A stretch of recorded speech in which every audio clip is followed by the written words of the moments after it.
Hello, everyone, and welcome to today's webinar. My name is Stacy Hatch, and I am a product marketing manager here at GuideCX. We are so excited to be with you today and to also start our new office hours webinar series, where every month we'll be getting together with our customers and give you a direct line to members of our product team, where we'll discuss recently released product features, the value they add to you, demo some of the new features, and give you the opportunity to ask questions to our product team.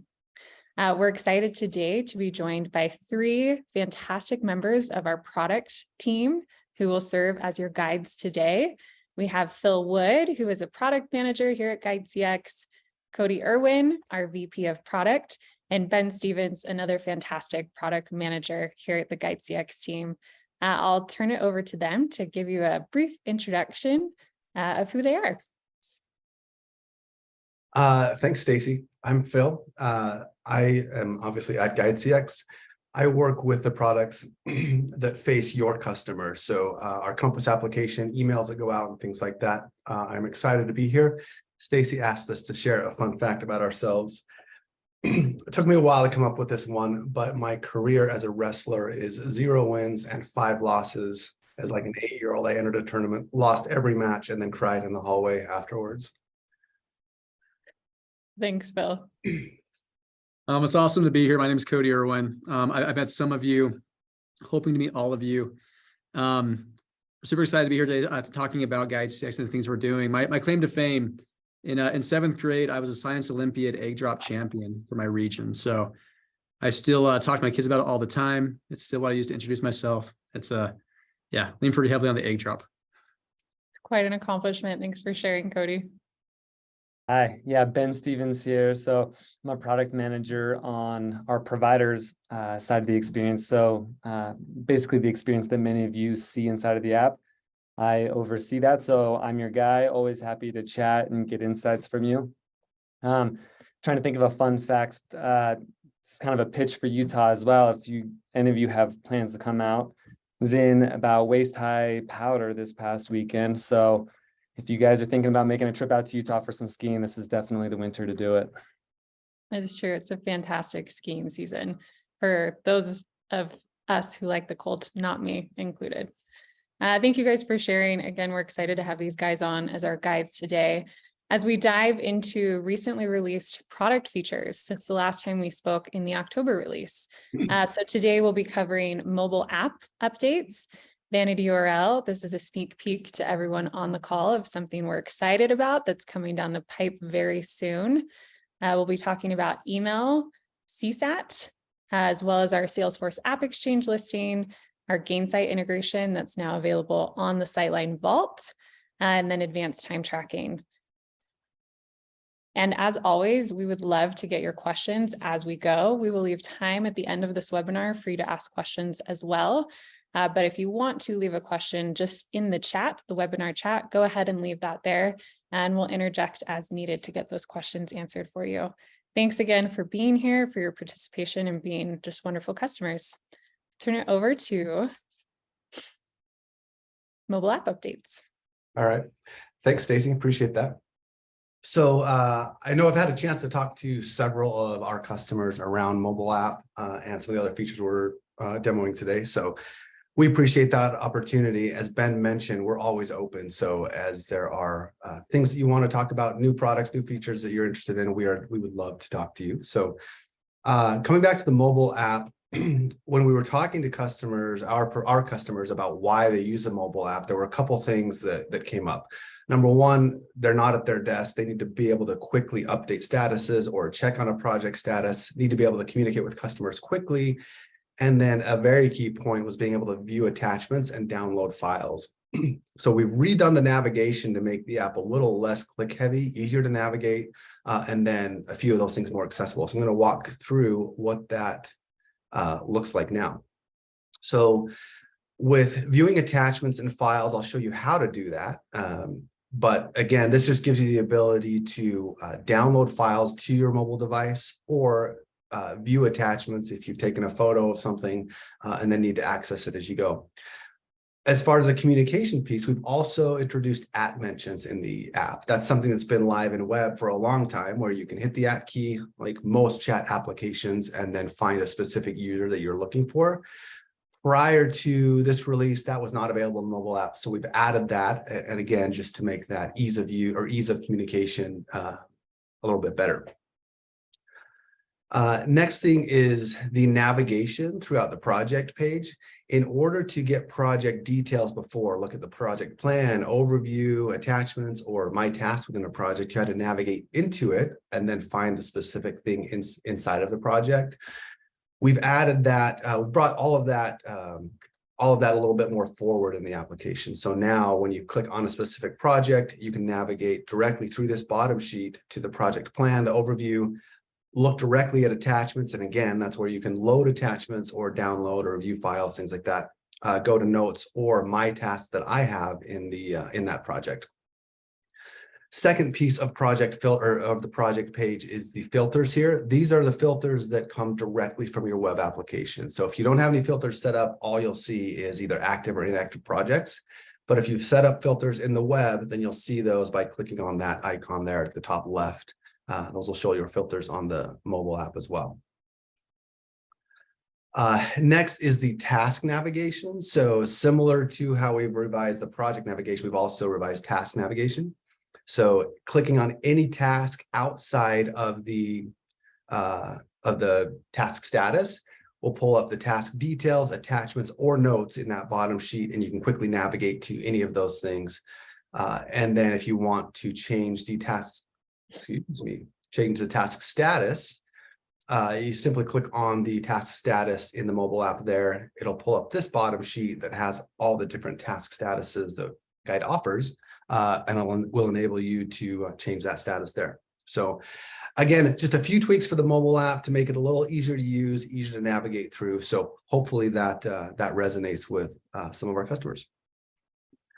Next thing I want to talk about is vanity URLs. This has been requested for quite some time. This isn't quite ready yet, but we're so excited about it. Wanted to bring it to your attention today. We anticipate that being ready sometime mid-February. So I'll kind of talk through what that looks like. This really enhances the white label experiences for your customers.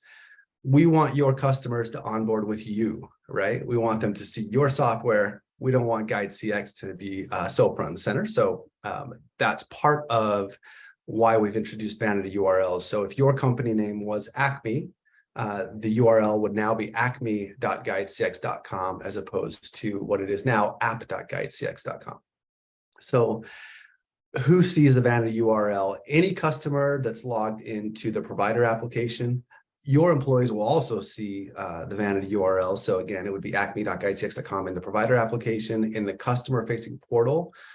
And any link that is sent to them via email, if a customer clicks on that link, they'll see that vanity URL in whatever experience they land on, whether it's the provider application or Encompass here. In order to enable that, you can reach out to your Guide CX CSM team. This is available for all Guide CX customers. So it's not tier specific. So if you're interested in that, again, about 2 weeks from now, we anticipate that being live. So last thing I'm going to talk about is email CSAT. We rolled out our original CSAT experience a few months ago. We've had a lot of customers who are really excited about that. One of the reasons we rolled out CSAT, we know that poor onboarding is a major cause of customer churn, and especially in the macroeconomic environment we're in today, it doesn't really benefit you to pick up new customers if you're losing them out the other side. So we want to give you insight into how that onboarding is going, so you can make changes and mitigate anything happening that would cause for a poor customer experience. So again, we released that on web back in October, and we're rounding this out now with an email version. So some of you are probably on that webinar in October, but I'm going to talk through really briefly how to enable CSAT and then what that looks like. So there are 2 ways to do that. If you want to enable CSAT at the project level, and project level means at the end of a project, so when a project manager marks the project as done, every customer user on that project will get a CSAT email. So that is enabled by going to settings within your organization here, scrolling down to global project settings and turning that toggle on or off. Right now I have it on. So with this particular project, again, when that project manager marks it as complete, that survey will go out. If you want to turn that on at the milestone level, the best way to do that is in templates. And I'll go to a template that I have set up here.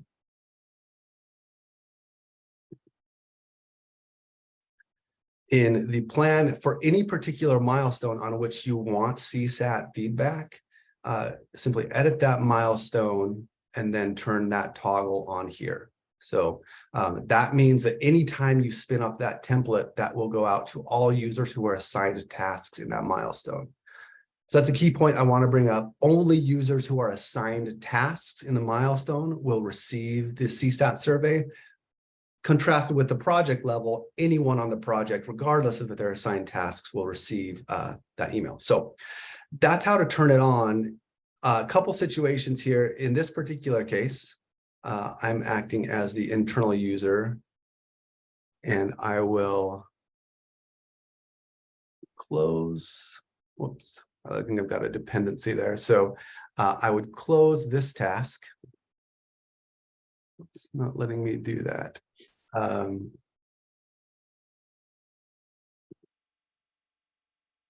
Okay, well, oh, I'm in the template. That's why. Let me go back to the project here. Okay, so now that I'm in the project, I will act as this internal user, close that task, and then also acting as Stacy, to whom this task is assigned, close that one. Because I am acting as the provider, I'm not going to see that survey pop up here. But if I navigate to Stacy's email, this is that milestone that was just completed. So I can see that email came through at this time. And here's what that looks like. So again, just conveying to the customer, we care about your experience. We want to know how things are going, what we can do to improve. That project close milestone is a major step and was recently completed. They can click on any one of those icons. It brings them up to a new page where they can add in, this was really great. Hit submit, and then that shows up there. A couple key points that I want to emphasize here. In the event that your customer is in the application and they take the survey as soon as that milestone is completed, so they've taken it in-app, they will also receive the email. But if they click on the email, we will let them know that we've received your previous feedback that has already been recorded, nothing for you to do here. On the flip side, if they take that in email first, and then they later navigate to the application, we will not show it in the application. So we've taken steps to make sure that we're only recording each participant survey per milestone or per project one time. So again, that's what we have for mobile, Vanity URLs, and CSAT. Stacy, back to you. Yeah, thanks, Bill. There were a couple questions that were submitted when people were registering online for the webinar. So I'd love to ask you those, Bill, and get your answer. Fritz had asked, is there a plan to allow the API to pass CSAT scores to Salesforce?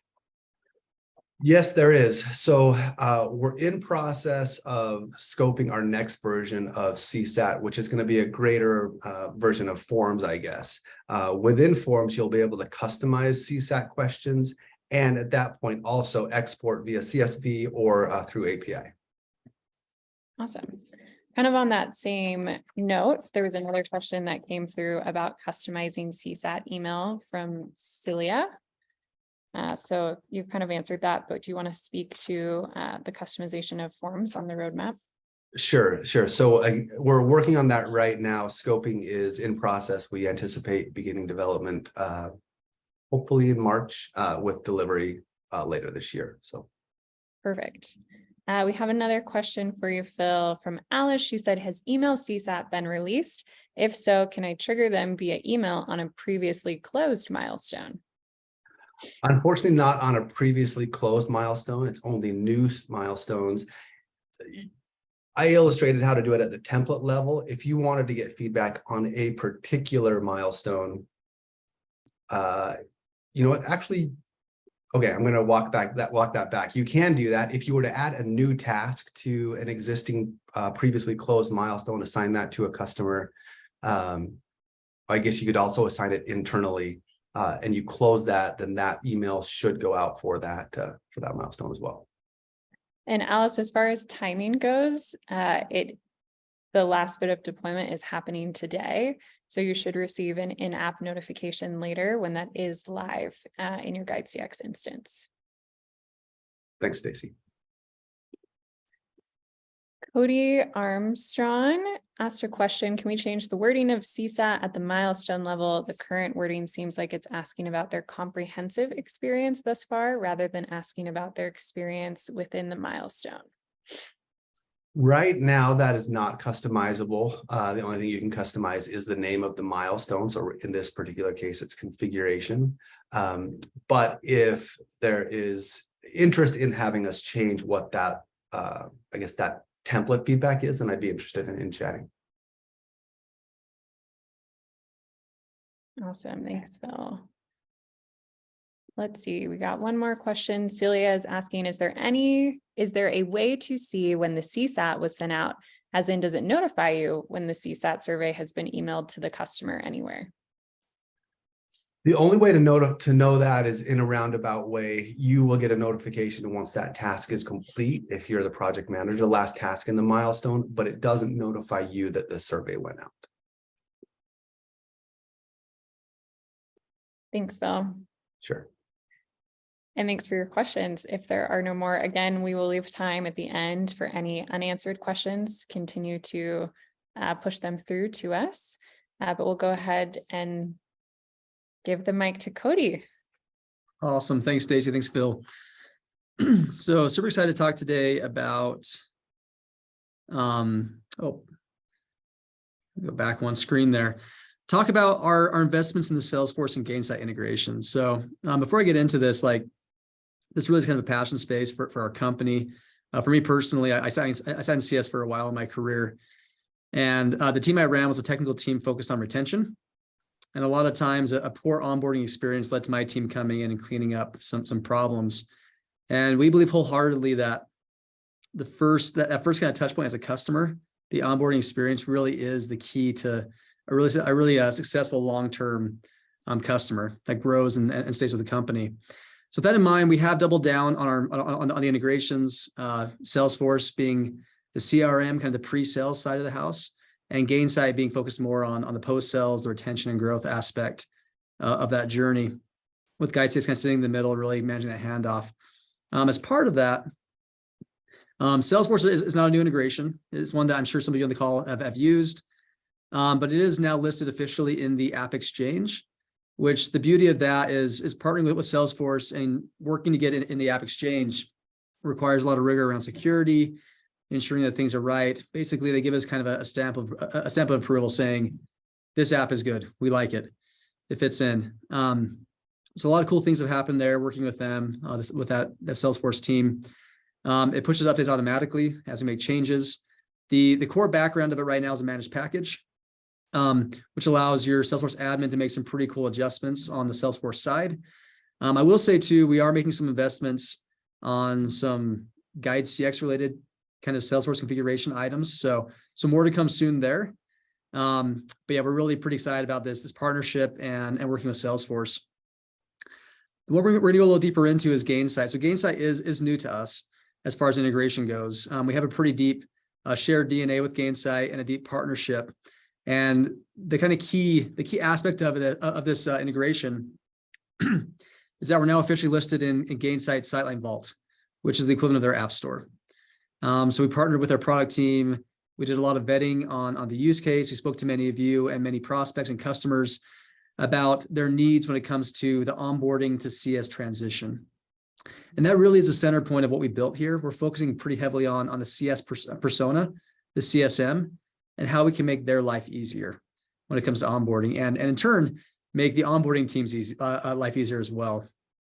So that in mind, I'm actually going to hop over to Gainsight instead of just talking through what it is and kind of show more of like how it manifests and what to expect. So if you are using Gainsight, This probably looks familiar. Yours probably has some richer data. This is our sandbox environment. But if you come into the search and search for Sightline Vault, you'll see it show up here under the admin section. So one note there, it does require your Gainsight admin to be involved in this process. You'll see GuideCX is in the first spot here. I've tried pretty hard to convince the Gainsight team that we should stay there forever in that first spot. We're still negotiating that. But if you click into this, it gives you a breakdown of what's involved in the integration. So we decided to build this in parts, really kind of tailored to your needs and to allow you to kind of like apply some best practice where it fits your organization. So the baseline is this first tile here. This is the actual like kind of like the core integration. It's the data passing. And all of these different applications within Sightline Vault include an outline of the assets that are deployed, documentation on how to use it, how to set it up, how to customize it if needed, as well as information related to like deploying it. So this first one's the baseline. It's really focused on getting data between GuideCX and Gainsight. That's the key driver there. With most of that data coming from GuideCX to Gainsight based on that customer journey. We're kind of pushing project information and task information and notes into Gainsight. The next application is focused heavily on the dashboarding aspect. So can we give you visuals that'll help your team make more effective decisions? Can we embed experiences in the C360 experience, as well as Gainsight's new timeline view? It's heavily focused on the views. And the next two are the ones I'm really excited about. These are focused on exception-based management. So making the CS team more effective. So the first one is a health score application. We're taking a series of metrics related to the onboarding experience and surfacing those as an onboarding health score. This can be applied to the bigger health score for the customer. It can be phased in and phased out depending on where that customer's at in their journey. But really it's intended to surface success and risk related to onboarding. The next one are the CTAs. CTAs are calls to action in Gainsight. And the goal here is really giving the CSM things that make sense, that kind of help in the flow. So there's three kinds of CTAs we include in this package. The first one is handoffs. So if we have an onboarding project approaching completion, we can notify the CSM 14 days or 7 days or whatever days you care about before launch that the project is coming in, and we can share notes related to the onboarding experience. The goal here is like if we can possibly reduce like the impact of a meeting, shorten that meeting between like the teams to hand off, all the better. The second one is kind of the sad side of that life cycle, and that's risk. If for some reason someone's not engaging well, if there's a negative experience during the onboarding process, we try hard to surface a risk related to the onboarding experience and assign that to the CSM to let them know, you may want to get involved. This one could be coming in hot. And the last CTA we built into this is focused on a GuideCX task that could be assigned to a CSM. So if a CSM is a critical player in that onboarding process, we can automatically create a CTA in Gainsight for them, and they can act within Gainsight and have that feedback into GuideCX and keep that project flowing. So that's more of a convenience call to action. So yeah, and as far as like setting this up, the cool thing with Sightline Vault, if you notice in any of these, there's a get started. It's as easy as going in there and clicking on the buttons and walking through the prompts, and it will deploy the actual assets. On the GuideCX side, if you go to the marketplace, there's a Gainsight tile now. And that Gainsight tile gives you the ability to put in your API key, your domain, and then configure a few other things. This is available for premium and enterprise customers. If for some reason it's not showing up for you, please reach out to your CSM team. They can help you that set up. I will mention as well, there's a really awesome webinar coming up on February 23rd. So the CEO of Gainsight, Nick Mehta, who's viewed as a thought leader in customer success, is speaking with our CEO, Peter Ord, about customer onboarding and the importance of that onboarding experience, especially as the economy could be a little difficult for some companies. So really kind of focusing on how onboarding can help reduce risk when it comes to long-term retention and growth. Awesome. Thanks, Cody. Kind of on that note with this webinar, we're getting some questions about, will this particular webinar be recorded? Today's webinar will be recorded and sent out to all of you via email. And in that email, we will also include a link to register for this Nick Mehta, Peter Ord Gainsight webinar. So stay tuned for that. A couple other questions have come through for you, Cody. We have Mark asking, do you need the projects module active in Salesforce to be able to integrate with GuideCX? Is this a two-way interface? Yeah, so the primary use case for the Salesforce integration right now, and it's very extensible, or it's very extendable. The primary integration is focused on a deal going closed won, so that opportunity object, that automatically kicking off the onboarding project. So that's the primary touch point that we focus on today. We have a lot of customers that come back and say, okay, Salesforce is our system of record. It's our CRM, and they want things flowing back in. So there's a possibility to do that. We basically have full accessibility of the GuideCX API and the Salesforce API. But sometimes that requires some configuration and setup. The thing we're focused on right now that currently requires like a lot of work on the Salesforce side to kind of build that bridge back in. We're streamlining that. So I'm not going to give too much away, so I don't want to ruin thunder from future conversations. And this is coming pretty soon, but we're going to make it a lot easier on the GuideCX side to do some mapping. So if you want to say, okay, I want to actually feed some data into a custom object, I want to feed some data into the projects object, I want to do this or that, we're going to give you the ability to do that in GuideCX pretty easily. Awesome, thanks, Cody. Another question, do we need a different login for Gainsight, or can we access this via GuideCX? Yeah, so the way the integration works, we're authenticating their AP to the Gainsight API. So it's purely API driven. I didn't mention this as well, but it's all trigger based and how it's set up. So changes within GuideCX should show up in Gainsight within 30 seconds to a minute. That's how we've identified we want to do that integration. The API doesn't require a username and password. It leverages an API key and your domain. So it doesn't require a seat in your instance. It's focused more on kind of a higher level administrative authentication model.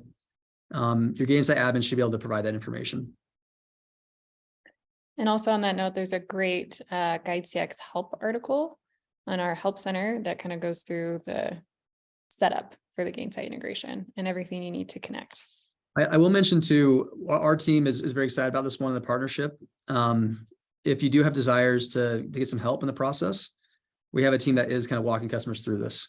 So reach out to your CSM. They can schedule some time with our integration specialists to kind of walk through what it can do, how we can adjust it if needed, and the whole process. So they're very, very attentive right now.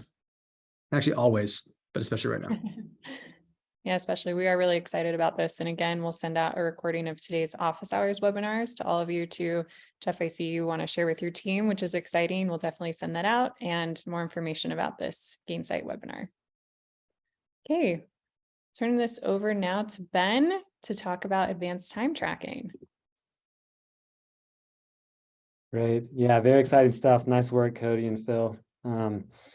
So today I want to talk about time tracking. I see several participants in here who are actively using time tracking. I see several others who are not. So I want to start just briefly at the beginning. Really the impetus for building time tracking was we came across a lot of customers who were asking questions like, are we profitable? What are our costs? How can we improve?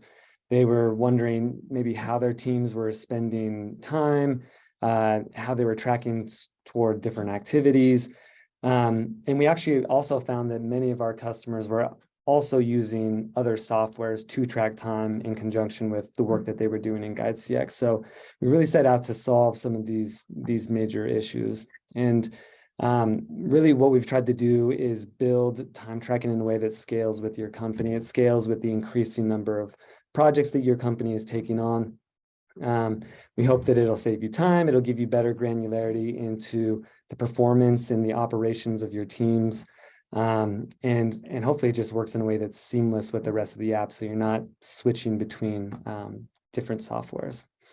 So with that, I want to jump into a demo. So let me see how long it takes for this to switch over. There we go. Perfect. So the first thing that you're going to want to do is you're going to want to set up the fully loaded costs. And basically what those are is it's the hourly cost of that particular employee. So that's all in, right? That's their full compensation and benefits package. And the way to set that up in GuideCX is by going to the company details. and coming to this users section. So I can come in here, I can click on Allison McBride, and within her user details, you'll see a field here that says fully loaded cost. And this is just, so this is going to require a little bit of work on your end to get this set up, but it is imperative in order to make time tracking work properly. So that's the first thing you're going to want to do. Secondly, you're going to want to come over here into settings and set up some different billing profiles and categories. So I'll start first with the billing profiles. The billing profiles really allow a certain amount of scaling to happen, right? So instead of setting up different, pricing and cost for each individual project, you're able to set these up and then use them easily as you're setting up different projects. And so maybe it'll make a little bit more sense as I click in and I add a billing profile. I can come in here and I can say, oh, for this particular billing profile, we always do this for our enterprise size companies. I can enter in a description if I want. Maybe we offer a flat fee rate for our enterprise companies. So maybe we say that that's $1,000 per implementation, and we typically allot 20 hours per implementation. If we have a separate way of doing overages, we can enter that here, and it doesn't necessarily have to be a flat fee. You can do that by an hourly rate or based on categories. So there's those options. Again, so if flat fee is not your primary way, again, there's this hourly single rate, and there's also this hourly categorized rate. So a couple different options. We see different people come in and build different iterations of them so that they can be quickly utilized later as people are creating projects. So that is creating a billing profile. From there, we can also look at categories, and this is really what's going to help you track how time is being spent across different tasks, across different people on your team. So let's come in here and create a category. I can call this one, maybe this one in particular, we call it training. Well, that is definitely not training. Training, give it a description. We can designate it as a non-billable type. If we do that, it will not count against those allotted hours that we had distinguished in that billing profile. If we do mark it as billable, we can start counting it against those allotted hours. And you can also select a billable rate here.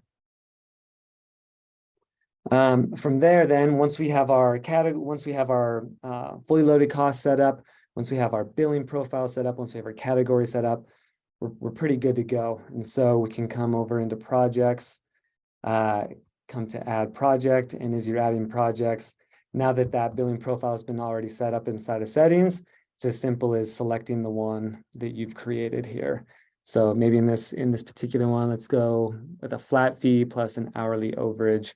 And as you can see, it automatically populates. What we had set in the settings is $3,000 for the flat amount, 30 allotted hours, and then details about the overage. So really simple, really fast. Hopefully it's going to save you all a lot of time, help you track things better, help you scale as you take on more and more projects. What this means for your team and what it means after that now, there's a couple of different ways to enter time, right? So the next thing is we just need to make sure that each user is properly entering in the time and allocating it properly. So you can do that both inside of the project, and you can do that on the project level as well as the task level. So to do it on the project level inside of this project view, you would come and you would click enter time on project, and it would give you this modal here. So you could say 1 hour towards the category of travel, and the date looks right, and I can either assign it to myself. So I'm using Phil's profile right now, or I could assign it to someone else. So all good options there. And then at the task level, you can come in, and if you click on this ellipsis button, you can do it straight from this task, and you can enter in time there. This project may not have time on it. Let me see if I can find a project. It's because it was done. I think if it wasn't done, it would let you. Okay. Yeah, so there will be an option here that says enter time as well inside of this task drawer. Very simple. It'll say enter time. It'll show you that same modal. You'll be able to add a category to it and the time that you want to attribute to that particular task. We've also come across the use case of users who don't do it consistently throughout the week. They prefer to do it towards the end of the week or maybe on a Friday.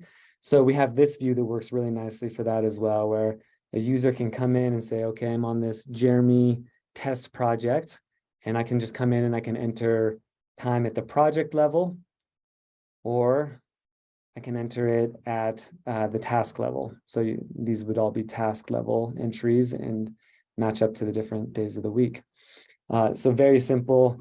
Then as all those data points are coming in, we have a very nice simplified dashboard up here so that you can get a sense of what's happening on any given project from a bird's eye view, as well as what's happening overall. And so you can see a list of projects here. You can see their breakdown and their profitability. And then you can see overall how these are all getting aggregated together and seeing the department's overall profitability. So really exciting, really beneficial for leaders of onboarding departments.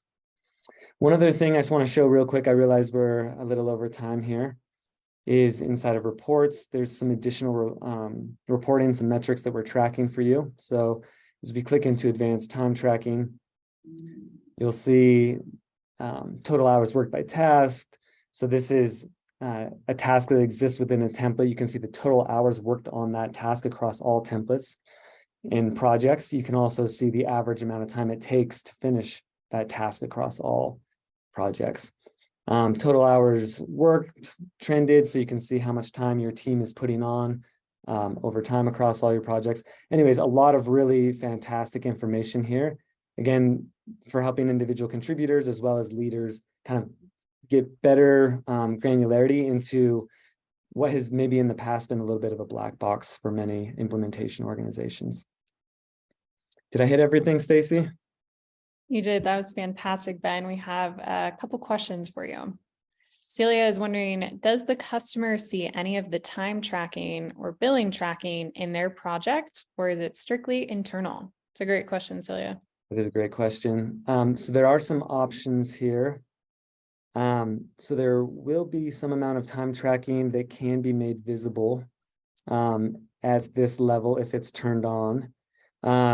When you are actually creating a project, there is an option, so visibility to customers. So there are certain customers of ours who we call providers who do want their customers to be able to see the total allotted hours and how the company is tracking towards filling those. And so there is an option as you're creating each individual project to show that or not show that based on your preferences. Perfect. Thanks. Can definitely help you set expectations with your customers and fulfill on those expectations. Michael has another question for you, Ben. Are there plans to add the ability to filter by template within the standard time tracking reporting area? So it's not an insight that I've heard in particular, but I'd love to chat further on that. I'd love to understand the use case a little bit better. And as I think about it, yeah, it seems like it's something that makes sense. So yeah, I would love to chat with you sometime a little bit further about that. Michael, I think we have your contact info, so we'll be reaching out to get your insights there.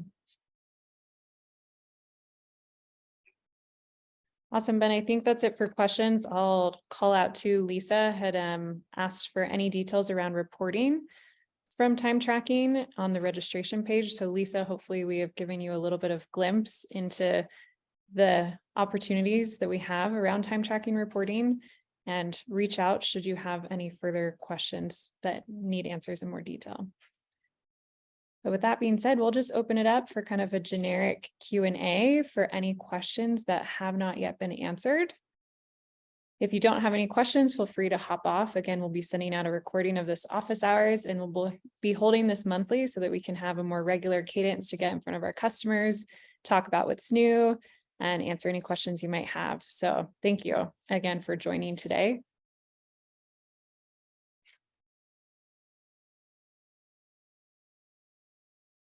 And I am not seeing any additional unanswered questions. So with that being said, we will go ahead and end today's webinar. Again, thank you for being our customers. We so appreciate you, and have a great rest of your day.